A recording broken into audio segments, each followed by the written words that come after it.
Hi friends, welcome back to my channel. Friends, ಇವತ್ತೊಂದು simple recipe and easy recipe, ಬೇಗ ಆಗಿ ಮಾಡುವಂಥ ಒಂದು ರೆಸಿಪಿ. ಇದು ನಾನು ಹೇಗೆ ಕಲ್ತಿದ್ದು ಅಂದರೆ ನನ್ನ ಅಕ್ಕ ಮಾಡ್ತಾ ಇರ್ತಾರೆ, ಹಾಗೆ ಅವರನ್ನು ನೋಡಿ ನಾನು ಕಲ್ತಿದ್ದು. ನನ್ನ ಮಕ್ಕಳು ಕೂಡ ಹೆಚ್ಚಾಗಿ ಕೇಳ್ತಾನೆ ಇರ್ತಾರೆ ಈ ರೆಸಿಪಿನ, ಹಾಗೆ ಮಾಡ್ತಾನೆ ಇರ್ತೇನೆ. ಇವತ್ತು ನಿಮಗೋಸ್ಕರ ಆ ರೆಸಿಪಿ ಮಾಡ್ತಾ ಇದ್ದೇನೆ, ಒಮ್ಮೆ ನೋಡಿ ಎಂಜಾಯ್ ಮಾಡಿ. ಇದೊಂದು ದೊಡ್ಡ ಬೌಲ್ನಷ್ಟು ಕಡಲೆ ತಗೊಂಡಿದ್ದೇನೆ, ಇದಕ್ಕಿಂತ ಅರ್ಧ ಬೌಲ್ನಷ್ಟು ಬೆಲ್ಲ ತಗೊಂಡಿದ್ದೇನೆ. ಇದೊಂದು 250 ಗ್ರಾಮ್ನಷ್ಟು ಉಂಟು ಫ್ರೆಂಡ್ಸ್. ಇದು 500 ಗ್ರಾಮ್ಸ್ ಉಂಟು ಕಡಲೆ, ಅದಕ್ಕೆ ಅರ್ಧದಷ್ಟು ಬೆಲ್ಲ. ನಾನು ಹೇಳಿದೆಲ್ಲ ಸಿಂಪಲ್ ರೆಸಿಪಿ ಅಂತ. ಸೊ ಇದು ಕಡಲೆ ಚಿಕ್ಕಿ. ಇದಕ್ಕೆ ಕಡಲೆನ ಈಗ ಹುರಿಯುವ ನಾವು. ನನಗೆ ತುಂಬ ಇಷ್ಟ ಫ್ರೆಂಡ್ಸ್, ಚಿಕ್ಕಿ ಅಂದರೆ ಭಾರಿ ಇಷ್ಟ. ನನ್ನ ಅಕ್ಕ ನನಗೆ ಕುಂದಾಪುರದಲ್ಲಿದ್ದಾರೆ, ಅವರು ಅಲ್ಲಿಂದ ನಮಗೆ ಪಾರ್ಸಲ್ ಮಾಡ್ತಾರೆ ಒಂದೊಂದು ಸಲ. ಇಷ್ಟ ಅಂತ ನಮಗೆ, ಯಾಕೆಂದರೆ ನನಗೆ ಕೆಲವು ಮಾಡಲಿಕ್ಕೆ ಟೈಮ್ ಇಲ್ಲದಿದ್ದರೆ ಅವಳೇ ಮಾಡಿ ನನಗೆ ಕೊಟ್ಟು ಕಳಿಸೋದು. ಬಟ್ ಇವತ್ತು ನನಗೆ ಸ್ವಲ್ಪ ಆರಾಮಿದ್ದೆ, ನಾನು ಟೈಮ್ ಇತ್ತು ಮಾಡುವ ಅಂತ. ನನ್ನ ಮಗ ತುಂಬ ಹೇಳ್ತಿದ್ದ, ಚಿಕ್ಕಿ ಬೇಕಮ್ಮ ಚಿಕ್ಕಿ ಬೇಕಂತ, ಅದಕ್ಕೆ ನಾನೇ ಇವತ್ತು ಮಾಡಿದ್ದು. ನೀವು ನೋಡಿ ಆಯ್ತಾ ಫ್ರೆಂಡ್ಸ್, ಮತ್ತು ಮಾಡಿ ಮನೇಲಿ. ನಾನು ಇದನ್ನು ಫ್ರೈ ಮಾಡ್ತಾನೆ ಇದ್ದೇನೆ, ಇದು ಯಾಕೆ ಫ್ರೈ ಮಾಡೋದು ಅಂದರೆ ಫಸ್ಟ್ ಆಫ್ ಆಲ್ ಅದರದ್ದು ಸಿಪ್ಪೆ ಅದು ಬಿಟ್ಕೊಂಡು ಬರಬೇಕು, ಅದಕ್ಕೋಸ್ಕರ ತುಂಬ ಒಳ್ಳೆ ಫ್ರೈ ಮಾಡ್ತಾನೆ ಇದ್ದೀನಿ. ತುಂಬ ಪೇಷನ್ಸ್ ಬೇಕು ಫ್ರೆಂಡ್ಸ್, ಇದನ್ನೆಲ್ಲ ಮಾಡಲಿಕ್ಕೆ ತುಂಬ ತಾಳ್ಮೆ ಇದ್ದರೆ ಚೆಂದ ಬರ್ತದೆ. ಅವಸರದಲ್ಲಿ ಮಾಡಿದರೆ ಹೋಯ್ತು, ಈಗ ಟೇಸ್ಟೇ ಚೇಂಜ್ ಆಗ್ತದೆ. ಸೊ ಆದಷ್ಟು ಸಮಾಧಾನದಲ್ಲಿ ಮಾಡಬೇಕು ಈ ರೆಸಿಪಿನೆಲ್ಲ. ಇದು ಫ್ರೈ ಆಗ್ತಿರುವಾಗಲೇ ಒಂದು ಕೈಲಿ ತೆಗೆದು ನೋಡಿ ಫ್ರೆಂಡ್ಸ್, ಹೀಗೆ ಇದು ಈ ಥರ ಸಿಪ್ಪೆ ಬೇಗ ಬಿಟ್ಕೊಂಡ್ರೆ ನೋಡಿ ಸಾಕು, ಇಷ್ಟು ಆದರೆ ಸಾಕು. ನನಗೆ ಆಫ್ ಮಾಡೋಣ. ಇದೊಂದು ಬೌಲ್ ಹಾಕ್ತಿದ್ದೀನಿ.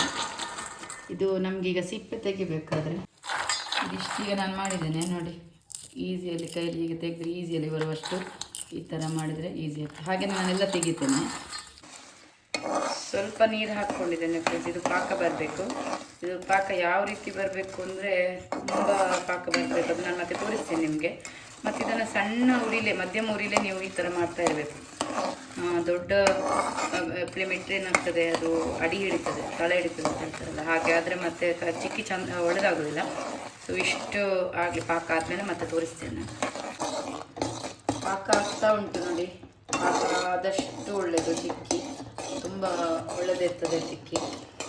ಮತ್ತು ಚಿಕ್ಕಿ ತುಂಬ ಮಕ್ಕಳಿಗೆಲ್ಲ ಒಳ್ಳೆದಂತ ಹೇಳ್ತಾರಲ್ಲ ಫ್ರೆಂಡ್ಸ್. ಮತ್ತು ಮಕ್ಕಳಿಗೆ ಎಲ್ಲ ಮೆದುಳಿನ ಬೆಳವಣಿಗೆಗೆ ಇದು ತುಂಬ ಒಳ್ಳೆದಂತ ಹೇಳ್ತಾರೆ. ಹಾಗಾಗಿ ವಾರಕ್ಕೊಂದು ಸಲ ಅಥವಾ ನಿಮಗೆ ಟೈಮ್ ಇದ್ದರೆ ತಿಂಗಳಿಗೊಂದು ಸಲ ಆದರೂ ಮಾಡಿಕೊಡಿ ಮಕ್ಕಳಿಗೆ. ಇದೀಗ ಪಾಕ ಆಗ್ತಾ ಬಂತು ಫ್ರೆಂಡ್, ನೋಡುವ. ಇದನ್ನೀಗ ನಾನು ಪಾಕ ಆಗಿದೆ ಅಂತ ಒಮ್ಮೆ ನೋಡುವ, ತೋರಿಸ್ತೇನೆ ಹೇಗೆ ಪಾಕ ಆಗಿದೆ ಅಂತ.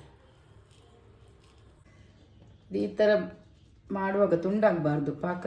ಈಗ ನೋಡಿ ಒಳ್ಳೆ ಶೈನಿಂಗ್ ಥರ ಬರಬೇಕು. ಇದು ಹೀಗಿದ್ದರೆ ಪಾಕ ಆಗಿದೆ ಅಂತ ಅರ್ಥ. ಈಗ ಪಾಕ ಆಯ್ತದು ನೋಡಿ, ಕಡಲೆ ಚಿಕ್ಕಿ ಆಯಿತು. ಇದನ್ನು ಈಗ ನಾನೊಂದು ಪ್ಲೇಟಿಗೆ ಹಾಕ್ತೇನೆ. ಇದೊಂದು ಪ್ಲೇಟಿಗೆ ಹಾಕಿಡುವ, ಅದು ತಣಿಬೇಕು. ಒಳ್ಳೆ ತಣಿದ ಮೇಲೆ ಇದನ್ನು ಕಟ್ ಮಾಡಬೇಕು. ಈಗ ಇದು ಆಯ್ತಲ್ಲ ಚಿಕ್ಕಿ, ಇದನ್ನು ಈಗ 2 ಗಂಟೆ ಒಂದು ತಣಿಲಿಕ್ಕೆ ಬಿಡುವ. ನಾನೀಗ ಪ್ಲೇಟಿಗೆ ಹಾಕಿದ್ದೇನೆ. ಪ್ಲೇಟಿಗೆ ಹಾಕೋ ಮುಂಚೆ ಸ್ವಲ್ಪ ತುಪ್ಪ ಹಾಕಿ ಇಡಿ ಪ್ಲೇಟಿಗೆ, ಆಮೇಲೆ ಇದನ್ನು ಈ ಥರ ಶೇಪಲ್ಲಿ ಕಟ್ ಮಾಡಿ. ಓಕೆ ಫ್ರೆಂಡ್ಸ್, ಫೈನಲಿ ಚಿಕ್ಕಿ ರೆಡಿ ಆಯಿತು. ನಾನು 2 ಗಂಟೆ ಬಿಟ್ಟು ತೆಗೆದಿದ್ದೇನೆ. ಸೊ ನೀವು ಕೂಡ 2 ಗಂಟೆ ಬಿಟ್ಟು ತೆಗೆದಿರಿ, ಇಲ್ಲಾಂದರೆ ಅದು ಪಾಕ ಡ್ರೈ ಆಗಿರೋದಿಲ್ಲ. ಸೊ ಇದು ನಾನು ತೆಗೆದ ಮೇಲೆ ಸ್ವಲ್ಪ ಡ್ರೈ ಆಗಿದೆ.